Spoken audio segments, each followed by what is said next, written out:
ഓണത്തെ വരവേൽക്കാൻ കർണാടകയിലെ ഗുണ്ടൽപേട്ടിൽ പുഷ്പകൃഷി സജീവമായതോടെ ഗുണ്ടൽപേട്ടിൽ ഇപ്പോൾ പൂക്കാലമാണ്. വിവിധ ഇനം പൂക്കളുടെ കൃഷിയുമായി കർഷകർ ഓണവിപണി ലക്ഷ്യമിട്ടൊരുങ്ങുകയാണ്. ഗുണ്ടൽപേട്ടിലെ പാടശേഖരങ്ങൾ ഇതിനകം മഞ്ഞയും ചുവപ്പും ഉൾപ്പെടെയുള്ള വിവിധ നിറങ്ങളിലുള്ള പൂക്കളാൽ സമൃദ്ധമായി കഴിഞ്ഞു. ഓണവിപണിയിൽ ആവശ്യക്കാരേറെയുള്ള ചെണ്ടുമല്ലി, സൂര്യമുഖി തുടങ്ങിയ പൂക്കളാണ് പ്രധാനമായും കൃഷി ചെയ്യുന്നത്. കേരളത്തിലേക്കും സമീപ പ്രദേശങ്ങളിലേക്കും പൂക്കൾ എത്തിക്കുന്നതിനായി കർഷകർ വിളവെടുപ്പിന്റെ തിരക്കിലാണ്.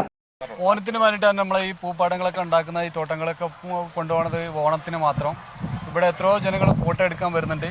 ഇതായി സൂര്യകാന്തി സൺഫ്ലവർ എന്നിട്ടാണ്. ഈ സൺഫ്ലവറിന് ഇഷ്ടം പോലെ ആൾക്കാർ അതാ വരുന്നുണ്ട്, പോകുന്നുണ്ട്. ആൾക്കാർ മുന്തിരിത്തോട്ടമുണ്ട്, പൂന്തോട്ടങ്ങളുണ്ട്. ഇതൊക്കെ കയറ്റി ഓണത്തിലേക്ക് പോകുന്നതാണ്. ഗുണ്ടൽപേട്ടിൽ ഏകദേശം 250 ഗ്രാമങ്ങളിലായി പുഷ്പകൃഷി നടക്കുന്നുണ്ടെന്നാണ് കർഷകർ പറയുന്നത്. സാധാരണയായി 30 മുതൽ 40 ദിവസം കൊണ്ടാണ് പൂക്കൾ വിളവെടുപ്പിന് പാകമാകുന്നത്.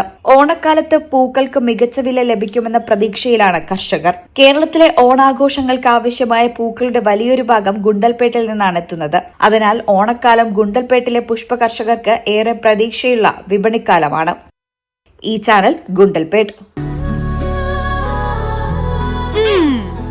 എന്താണ് ബ്രൈഡ്, ഇനി എപ്പോ റെഡിയാവാനാ?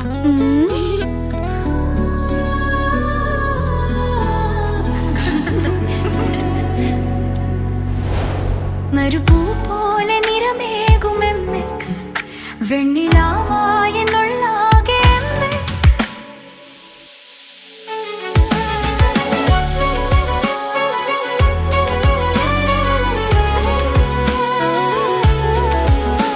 മനസ്സിലുണ്ടോ? MX-ലുണ്ട്. MX വെഡിംഗ് സെന്റർ ഇനി വളാഞ്ചേരിയിലും.